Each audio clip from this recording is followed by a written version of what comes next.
Hi, I'm Karen, your chef for the day, and our menu is Japanese seafood.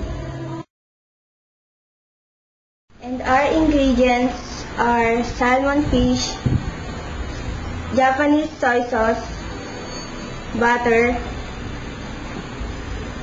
rice vinegar, ginger, celery, and spring onion.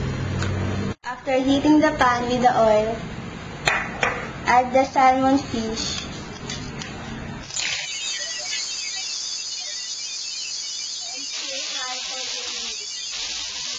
After 2 minutes,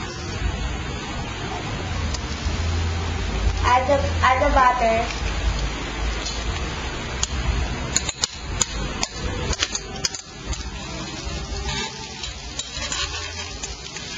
ginger,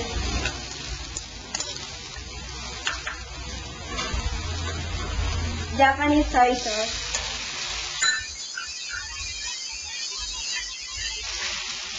rice vinegar,